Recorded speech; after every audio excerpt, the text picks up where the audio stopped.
Hello, and welcome to today's live target marketing webinar, Site Search, your online ROI answer button, sponsored by SwiftType. I'm Thorin McGee, Editor-in-Chief of Target Marketing, and your host for today's event. With all the attention marketers pay to both data and the website user experience, one area doesn't get the attention it deserves, and that's site search. This functionality is so deeply ingrained in what internet users expect that you almost never see a significant site without it, yet not many marketers use it to their best advantage, both in delivering a user experience that helps make the sale, and in gathering information that can improve your user experience, your SEO, and your overall marketing in the future. But that little box in the corner of your website, if it's still a box, maybe it's just an icon now, is your online ROI answer button. It's a window into your web visitor's souls and a resource you need to learn how to use. To show us how to do that today, we're joined by two presenters who can help you unlock the power of this overlooked marketing tool. First, we'll hear from Pravina Khatri, Vice President of Marketing for SwiftType, where she helps clients understand the untapped potential of their site search. She has held marketing leadership roles in a series of top companies working with marketers, including FinancialForce.com, TriNet, where she led global demand generation, field marketing, and marketing operations. Then we'll hear from Lucas Zalesny, Head of Organic Acquisition for uswitch.com, a price comparison e-commerce site based in London. Lucas has been responsible for organic performance for many companies, including Thomson Reuters, HomeAway, the Digital Property Group, and more. He's spoken on SEO, organic acquisition, and the customer experience at many conferences around the world, locking over 75,000 kilometers of travel in 1 year just going to these speaking engagements. I'm very happy to have him joining us today on this webinar. I can't wait to get started, but before we do, please allow me a minute to point out a few tips on how to make the most of it for yourselves.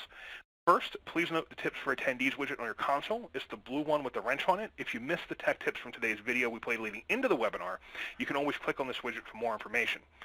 We will be doing a live Q&A at the end of the hour. You can submit your questions at any time using the Q&A tab, and we'll get to as many as we can. Feel free to tweet any of the tips you hear today. Our hashtag is #TMGWebinar, and if you use the Twitter widget in this console, it'll fill that in automatically. We'll be following the handle all day and retweeting from it as well from my own handle and from other target marketing Twitter accounts.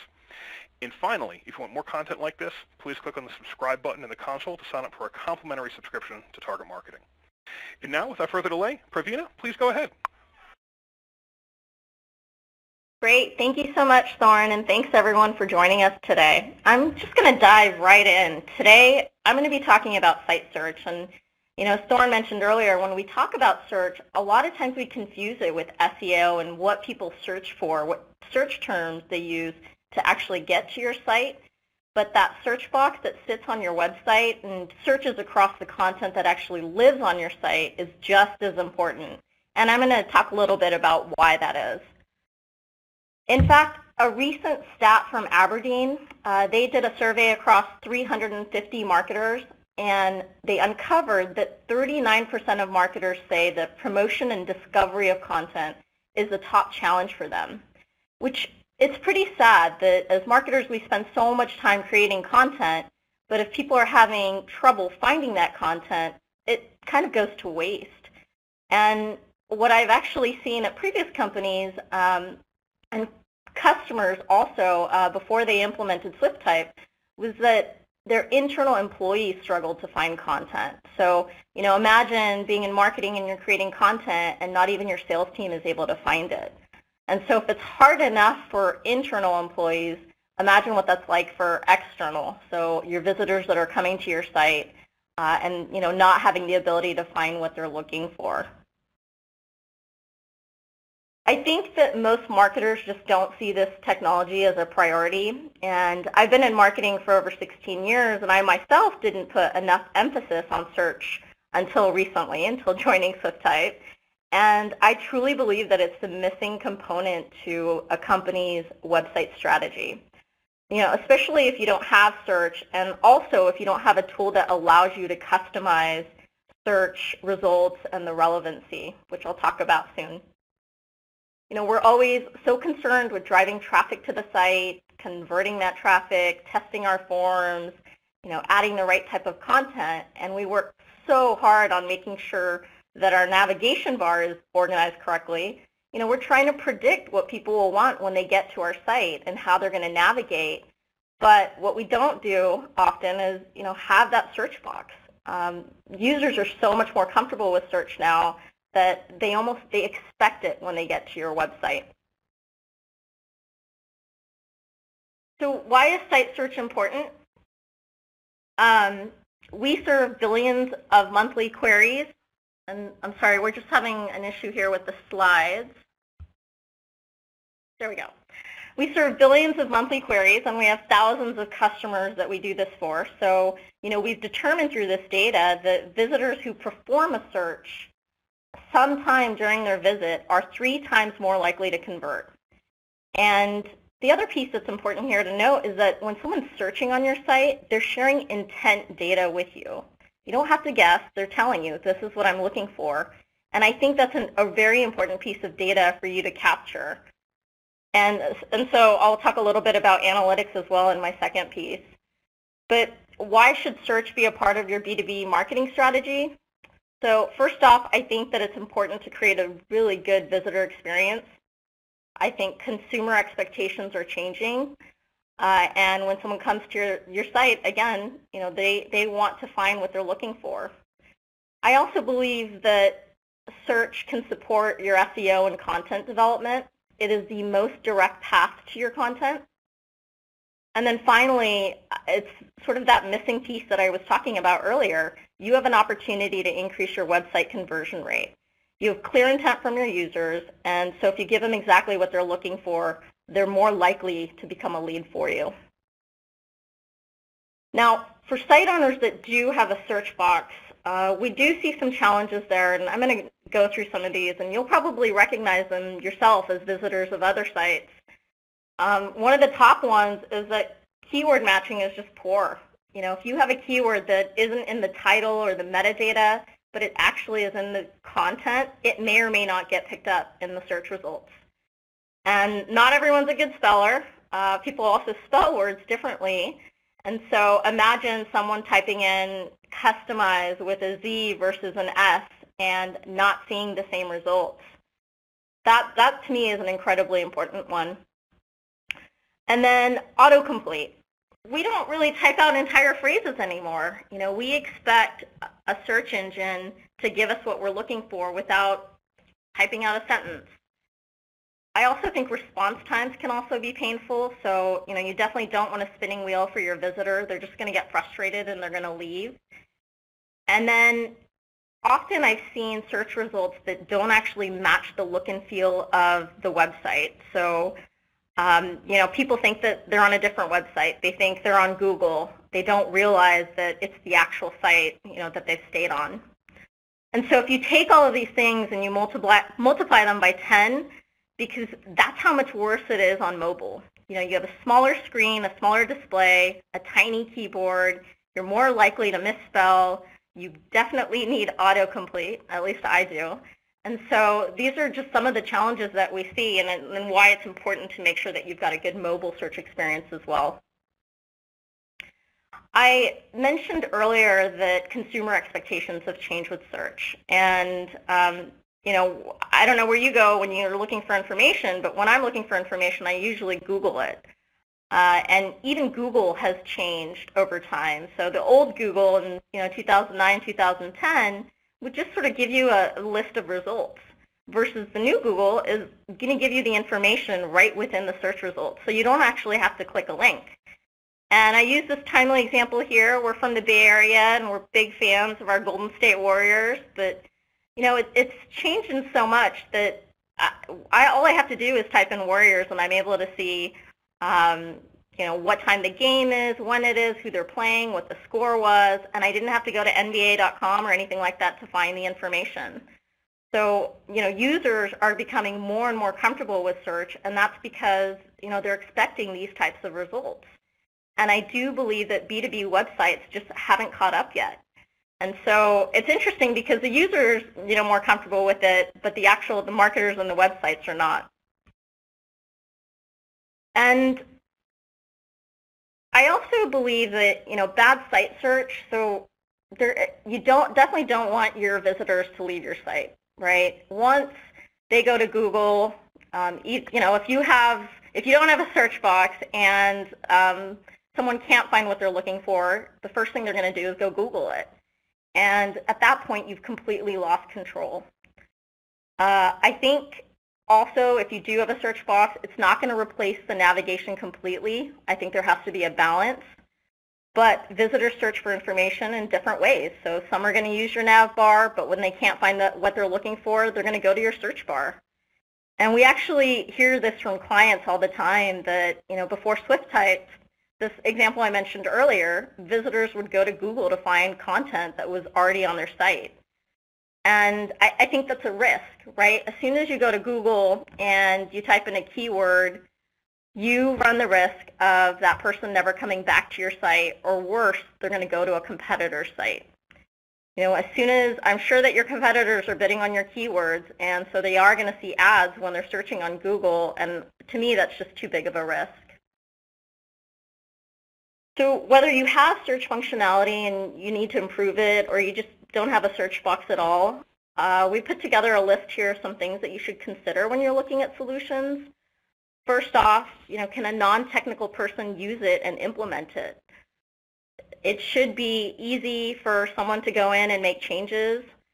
Customization is also incredibly important. So can you customize the search functionality and the relevancy? Businesses are different. You have different pieces of content on your site. And so, not all of that is equal, and you should be able to make changes. Analytics is incredibly important. So can you measure? Can you see what searches are being done on your site? What can you do with that data?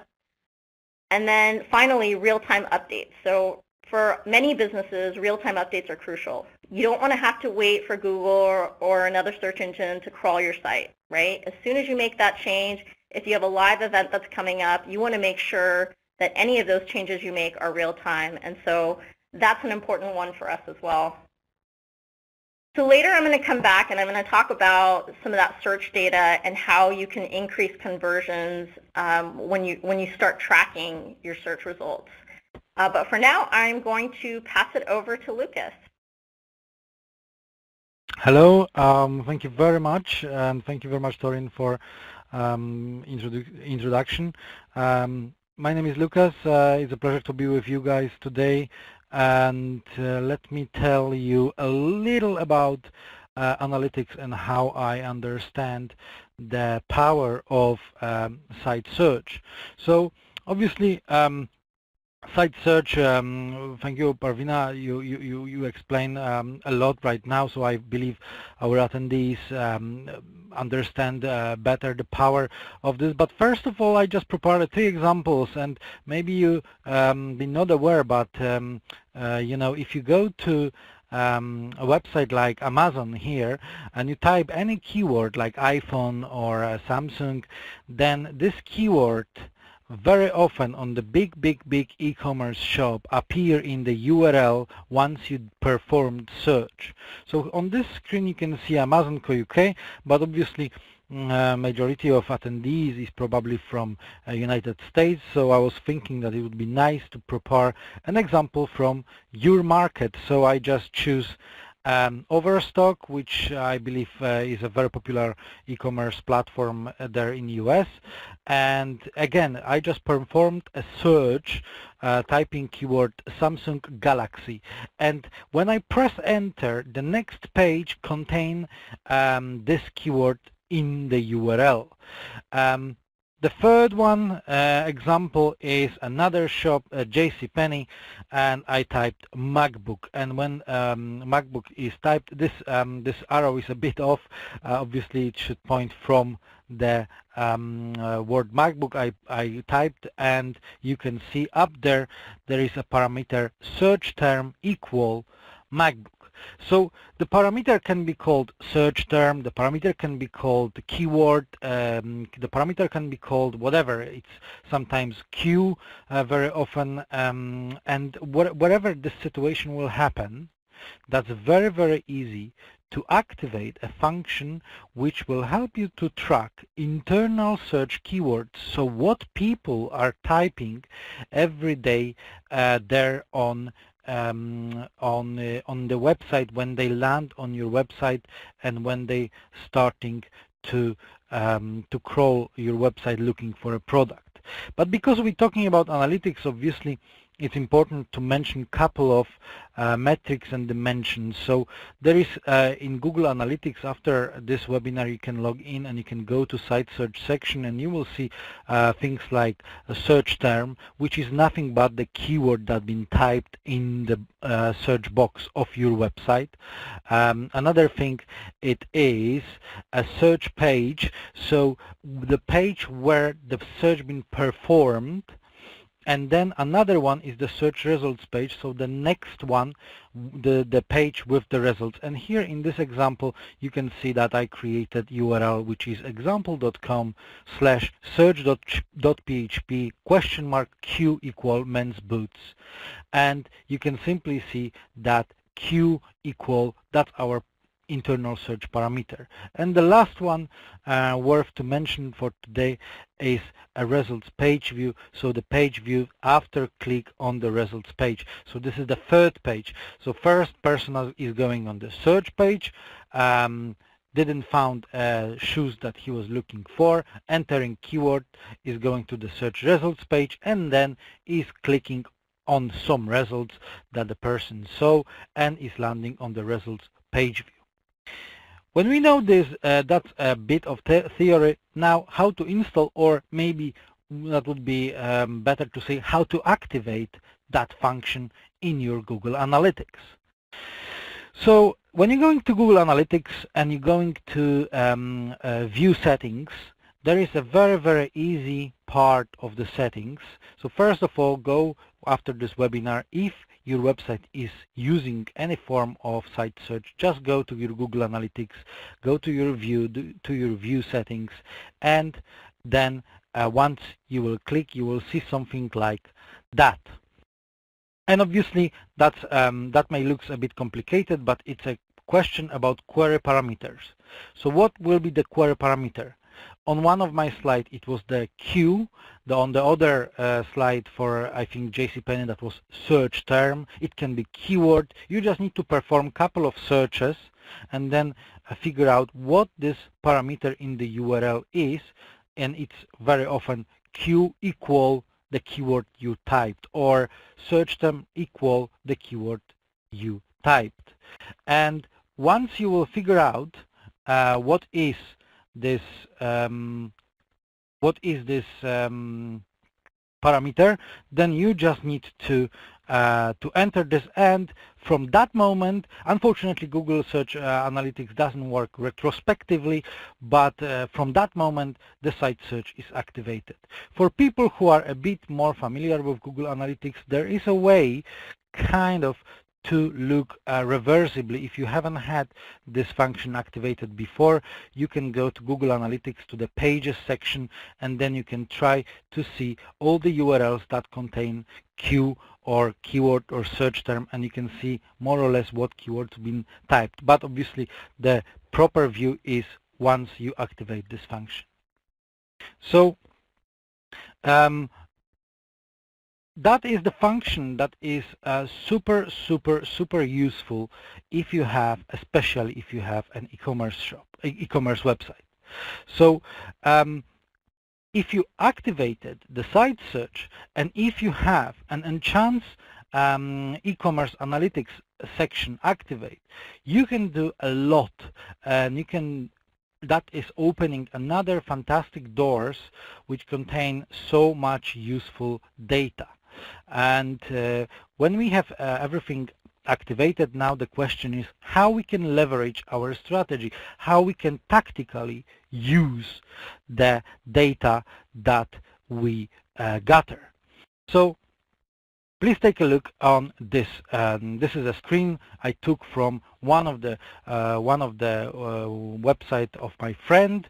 When I was preparing this presentation, he gave me an access because I told him like there is a very important workshop. We will be talking about site search, and I get this and take a look. This is the main screen from Google Analytics when you're going to use it section, and the first what we see here is visits without site search and visit with site search. And in this example, I had 200 in the month time. I had over 200,000 sessions, and only 1.44% mean the sessions when the internal search been performed. From one side, that may sound like, oh, people are not looking for a product, so probably they can find everything straight away. That's a bit a naive way of thinking. I would rather say probably they are not fully aware that there is site search function. That's why they are omitting this or typing, trying to type something more specific in Google to land on specific landing page of your shop. So two bullet points to take from this slide: make search box function more visible and engage users to utilize search box function more often. Then we have the next slide, and this is the search terms. The search terms are blurred, but you have a lot of information here. Let me just go to my bigger version because I cannot see properly. Yes. So we have search term, and we can define what was the number of specific search term usage. How many times, let's say, men's shoes or toys for 3-year-old kids, or winter tires for my Chevrolet been used. Okay, and you have lots of other important metrics like how much time people stayed on the website, and so on and so on and so on and so on. So you can get this, and you can learn a lot about what kind of products should be exposed potentially on the home page or potentially in a top bottom navigation bar. Because if you will see that specific product from the shop you have, online shop you have, is very often repeatedly searched, so just help your user to find this product quicker, and obviously put the link straight away to the landing page with that product into the nav bar or on the home page. Because we're talking about SEO, one thing to remember from today, it is that site search is very useful, but you need to remember that for a big websites, it's very important to make sure that the results page is non-indexable. So you need to put either to the robot.txt disallow, or into meta robots no index follow, for example, so this internal results search pages will not be indexed. That's very important, because if you have lots of searches a day, that can kind of clutter the crawling budget, and Google will be Googlebot will have difficulties to find the right content, and will be indexing lots of thin content pages. Generally, it's not very good. I don't want to go into details, but remember, do not index your internal site search results pages and make them no index, no follow. Finally, the sexiest report is the custom report. I call this low-hanging fruits. We can go to custom report section, and we can try to build something which will not only tell us about how many times specific keyword been searched, but also how much revenue that keyword generated. Or we can go even deeper, and we can put much more extra metrics like transaction average, order value, and so on and so on and so on. And then we know even better, we know what search has been performed, of course, how many times, of course, but then we know also how much the revenue specific keyword performed. And that's a priceless information, especially since Google is using SSL, and you cannot see organic keywords that are delivering traffic to your website, and so on and so on. So think about this. If you have a website like, if you're going to a website like Amazon, how many times you're going to internal search box and you're looking for a product? They definitely tracking this. I don't know if that's Google Analytics or their internal system, but they know a lot about how each product is performing. So we can choose the specific product again, and again we can add this product not only to homepage and navbar, but also, let's say, we can add this product to other channels like newsletter, paid, Facebook, PPC, and so on and so on. So you can try to take this data and leverage other marketing channels. And the last slide is generally if you take a look closer on this one, you can also see that are specific URLs. So again, you can go there on the specific URLs that are shown after the keyword's been typed, and you can try to think, okay, what we can do to make these pages perform better.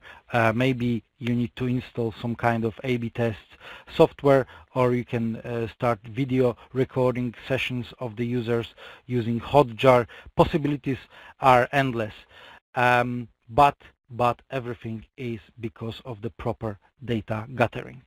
So that was my part, and I'm giving this presentation back to Pravina. Great. Thank you so much, Lucas. That was really helpful. I'm going to be talking about using search data to increase conversions. And if you have search functionality on your website, you should be able to measure it, and you should be able to take action with it. And so those are some of the things that I'm going to talk about now. And that very first example here is you should be able to customize results. And this is where the magic happens. The example that I like to give is, let's say as a marketer, you know that you have an offer that's very high performing, it's high converting. Maybe it's a specific ebook or an infographic. For me, it's been product demos. And let's say someone searched for a specific product on your site. Well, what if you could always make sure that that offer was always on top? That's how you can start to convert more leads. Another way here is if you notice that, let's say, the second or third result is more beneficial for that specific search term, you can easily drag and drop that search result to be in the correct order that you want it in. And this is the level of customization that you should really be looking for. Ask yourself, can you make granular changes term by term? Because when it comes down to your website and the content, it's really important that you have that level of customization. Now in this next example, and kind of on the flip side, you should be able to make global changes to your algorithm, to the relevancy. Perhaps your videos are more popular than your ebook. So what if you could make sure that your video search results were, always sort of at the top? And in hindsight, if there are things that are maybe not as important to you, maybe your resources pages are not as important as your product pages, there are tools out there that allow you to make these types of global changes so that you're serving the right results to your audience and you're using data to help make these decisions. Other types of analytics that you should be looking for. So here are some examples: top searches, top autocomplete searches. If you know what people are searching for, here's where you can start to leverage that data to maybe create more content, or you can optimize that specific page. But here's a place where you can make search be more a part of your content strategy. And now, the other area where this can help is searches that are being made on your site, but searches that aren't actually showing any results. There's two ways to address this. And I think first it's an indication that you may need to create some content, or you might have to create a synonym. So one of the examples that I like to share, actually I'm going to share a few, but we have city websites and people search for things in different ways. So something like your electric bill, someone might type in light bill. And so if you could set up a synonym for electric and light and make sure that whenever those terms were searched, the same results would appear, that's the type of customization that you need. Another example that I like to give is we have a customer, eOnline, who most of you are probably familiar with, and people are searching for celebrities in different ways on their site. So they have a synonym set created for Jennifer Lawrence and J-Law, because nowadays we're shortening the names of these celebrities, or the mashup names like Kim Kardashian, and Kanye West. When people search for these things differently, they're really looking for the right results, and the synonyms can help you do that.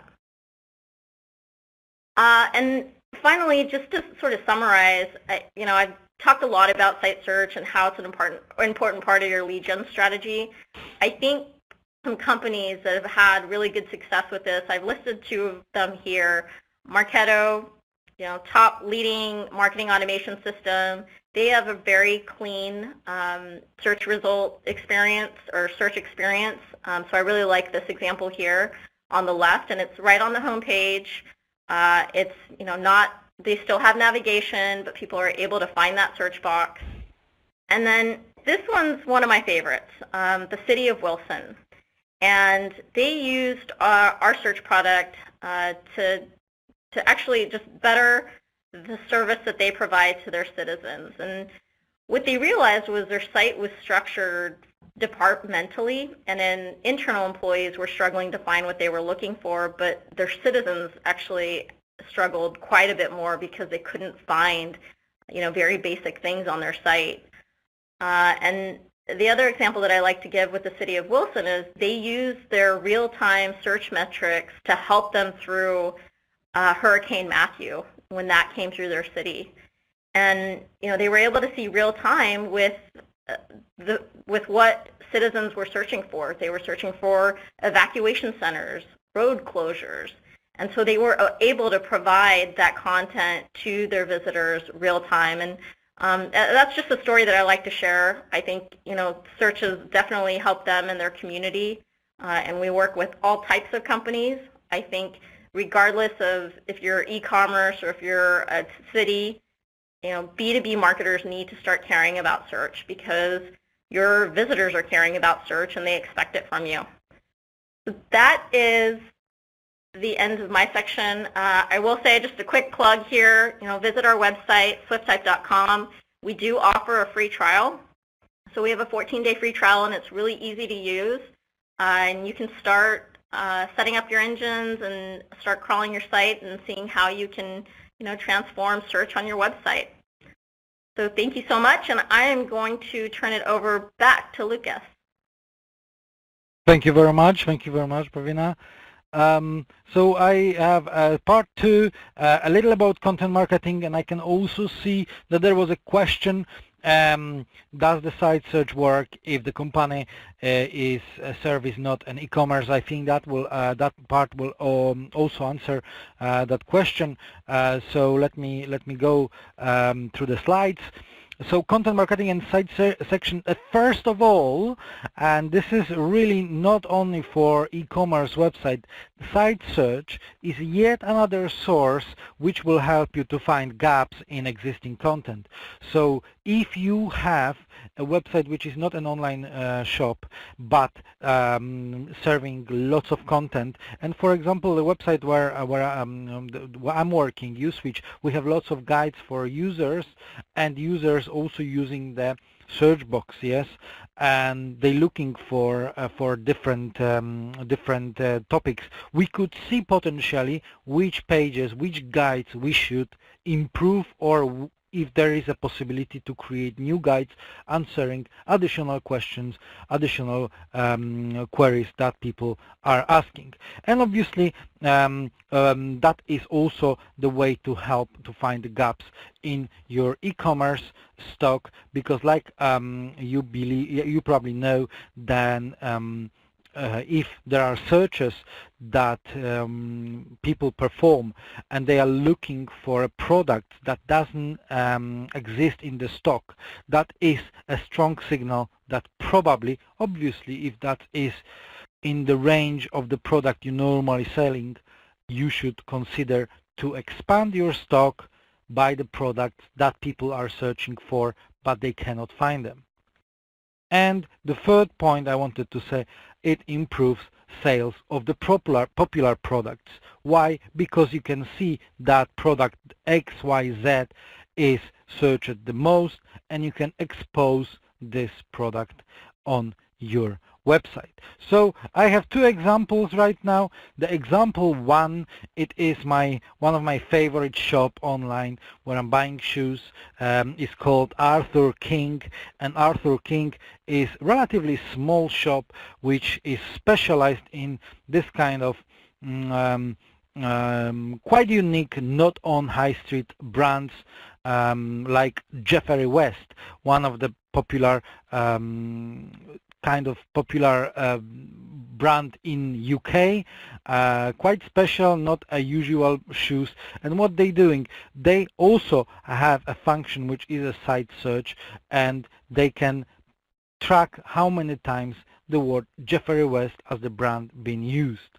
And if I would be working with them and I would see that Jeffrey West is a popular phrase, and I believe it is because everybody, all the men here in UK know Jeffrey West brand, then I would probably add this Jeffrey West link straight away on the homepage. And kind of this situation probably happened in the past, because when I was preparing the slides, I went to the navbar, and what I can see, take a look how exposed the Jeffrey West brand is two times. You have two logos, the small and the big one, so probably they are aware, and as far as I am observing their marketing, they are pretty good with retargeting and newsletters, personalized newsletters.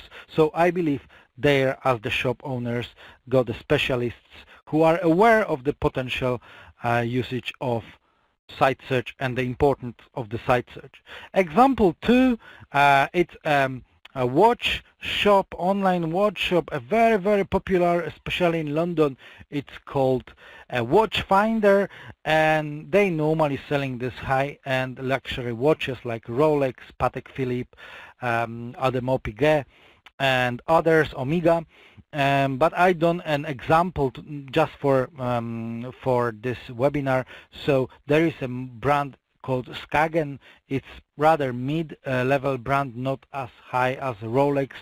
So when I typed, obviously there was no results. But I done this intentionally. I knew that there would be no results. Maybe if there would be lots of searches of Skagen brand, then Watchfinder would need to consider that, well, there is an additional source of the revenue, and we potentially should add Skagen into our stock.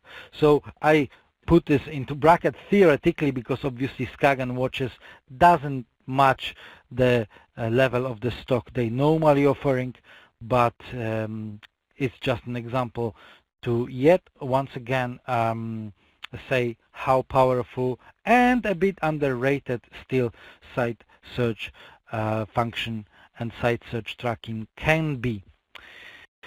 So that was a quite short part. I just wanted to say thank you very, very much for being with me. I'm Lucas Zelezny. There on the bottom there is my website, Zelezny UK. If that's not a problem, I would like to invite you to join me on LinkedIn. I'm also on Twitter, so we can stay in touch, and maybe one day I will be in US. I've been so far in Texas a couple of years ago with HomeAway on the meetup there, but if I will be again in US, would be fantastic to meet some of you on conferences. And thank you very much for organizers for having me. And Lucas. let me pass right, yeah. Thank you very much, Lucas. A very good presentation. Pravina, thank you very much as well. We covered a lot of ground. You both gave our audience a lot of great tips. Now, we do have time for Q&A. We have time for a fair amount of Q&A. So if any of you are listening and you have questions that came up during the presentation that you haven't asked yet, go ahead and ask them in the Q&A box right there in your console. We'll get to as many questions as we can before the end of the hour.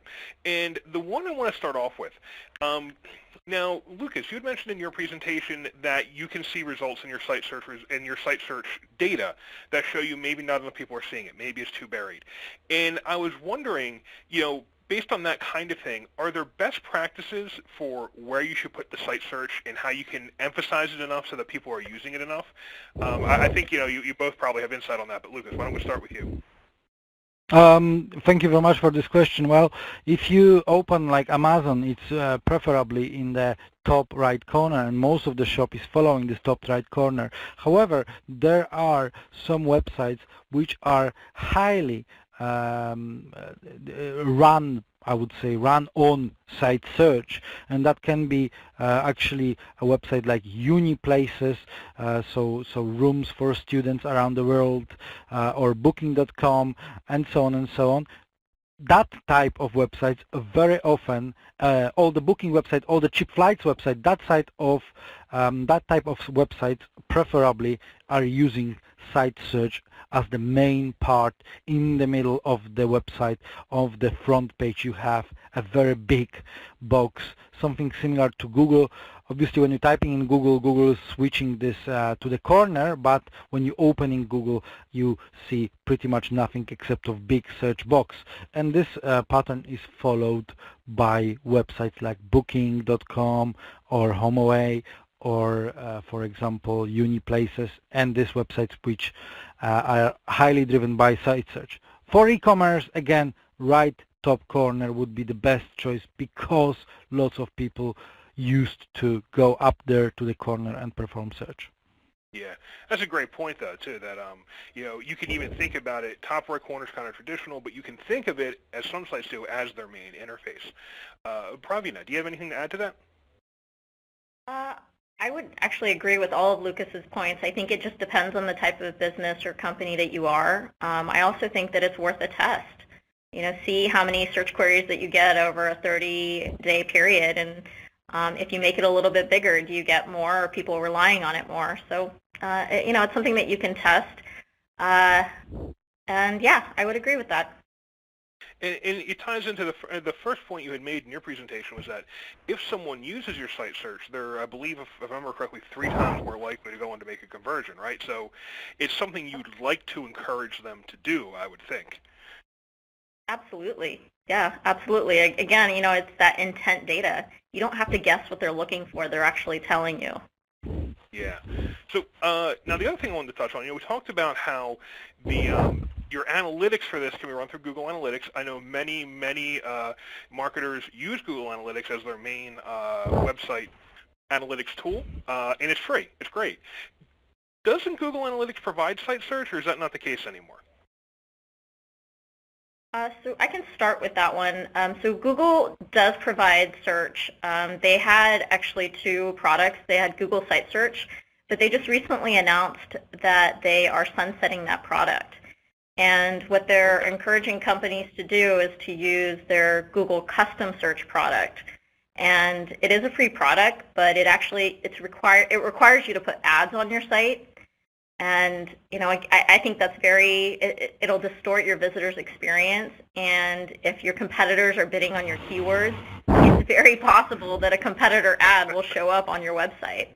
So we definitely do not encourage the free version of that Google Custom Search product. That's certainly a worry. And of course, there are paid products. SwiftType offers that kind of service itself. So there's other ways to go with this. You don't have to. I think in analytics sometimes it can be, well, of course, Google Analytics is the way to go. This is a case where maybe there's some other things you should think about, especially if you're a high-end, professional marketing website. Yep. One thing I wanted to get into. Yeah, go ahead. I was just going to mention that we also integrate with Google Analytics. So, there's just a click of a button, and you can absolutely integrate SwiftType with it. And SwiftType integrates into a lot of tools, right? I mean, it integrates into WordPress sites, into non-WordPress sites. Is that correct?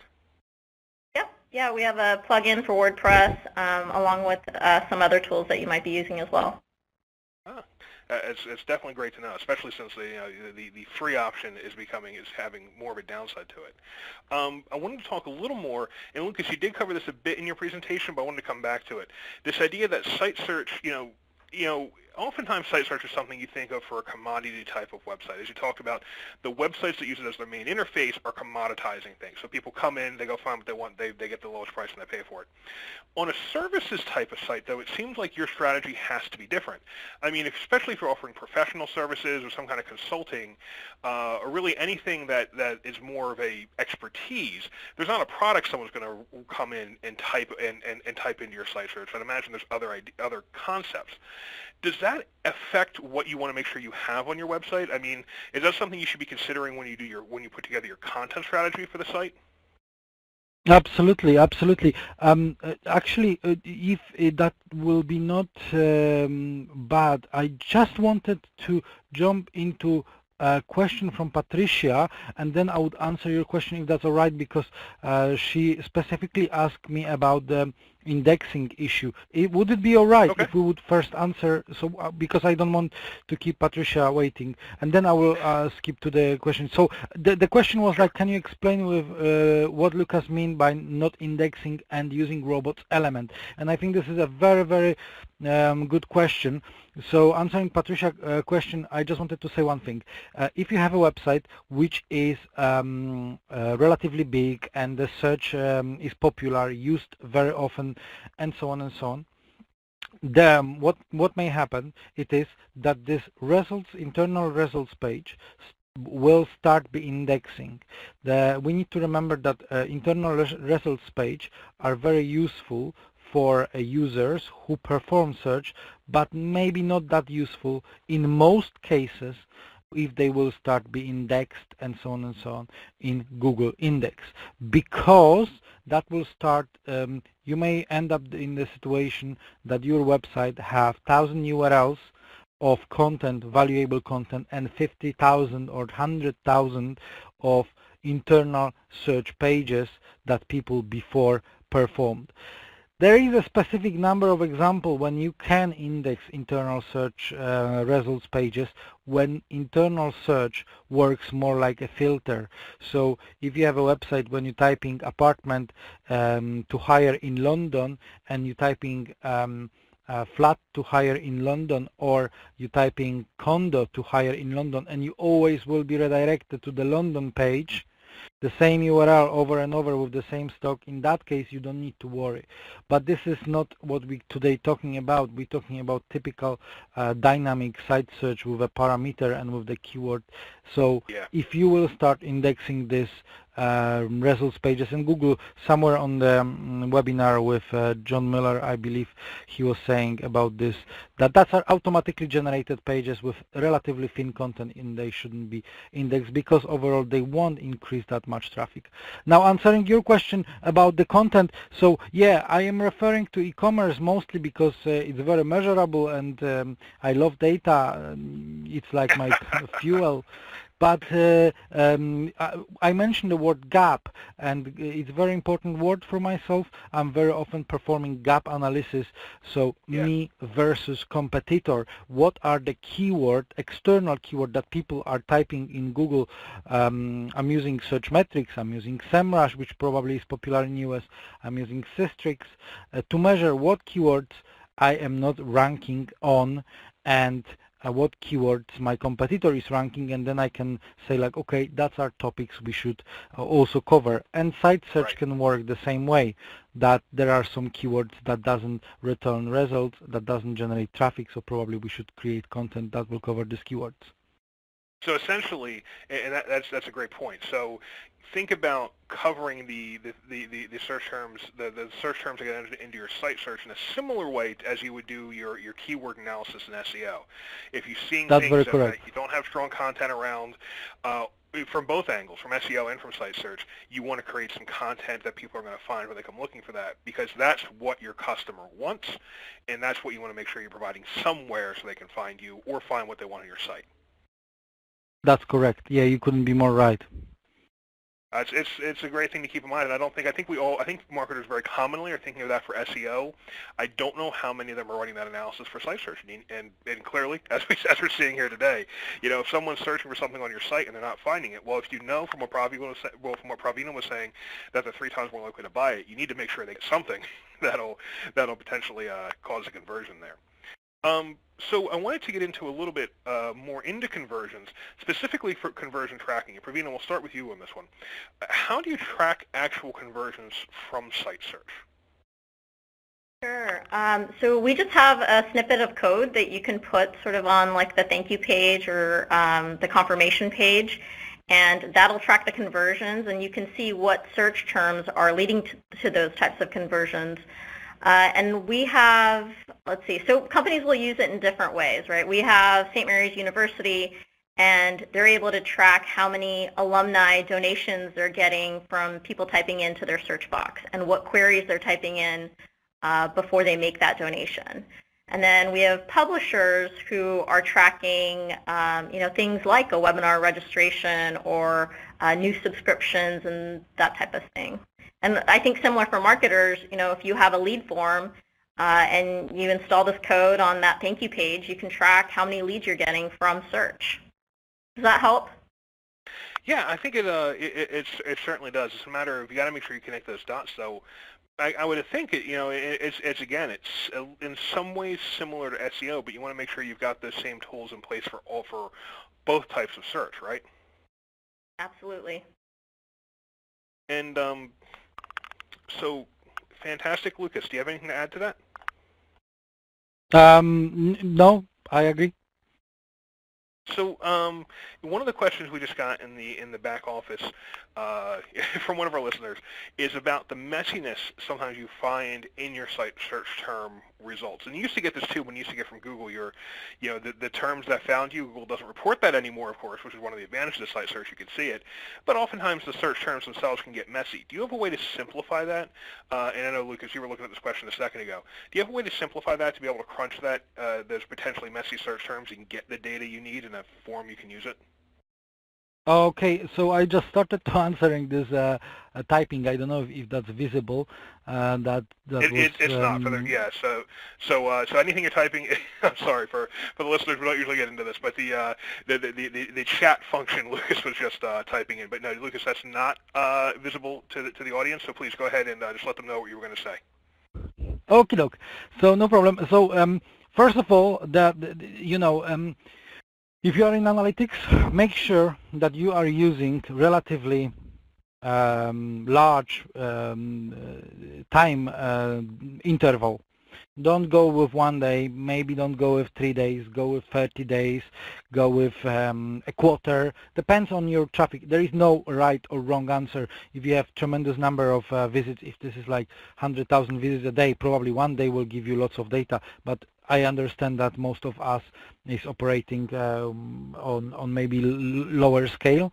So make sure that this interval of the data you are looking at means something. Then the second thing, obviously, exclude a noise. So remove everything like the search term been searched 1 or twice or 5 times. Yeah, and then finally, you can start sorting this by usage, but if you will create a custom report, you can start sorting this by other metrics: time on website, number of pages open after, the revenue, the transactions, and so on and so on. My favorite way to get less messy with this data would be to export everything to Excel and then, for example, use a find function, or use the text to column, split keywords by words, do some pivots, just flipping this data more like a statistician than a marketeer in the first place, and then cutting all the things which are a noise, meaningless noise, and keeping only the sweet spots.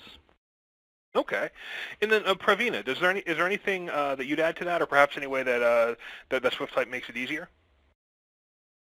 Well, my answer is pretty simple. I use SwiftType, and so the search terms are organized. The analytics are very organized. I can change the dates. I can see top searches, searches with click-throughs, without click-throughs. So it's pretty easy for me. And that you convinced me. That's my next choice. That's right, Lucas.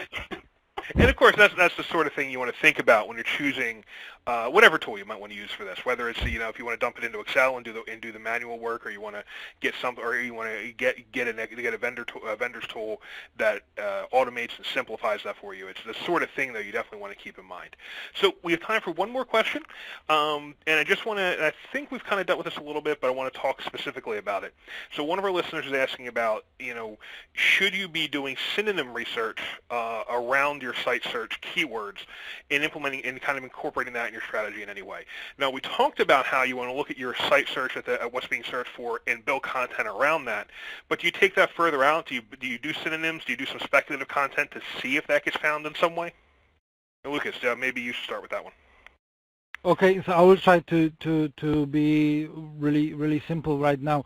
I think if you're tracking your searches the right way, then if someone is using synonyms, they need to appear in the data. If they are not appearing in the data, probably they are not using this.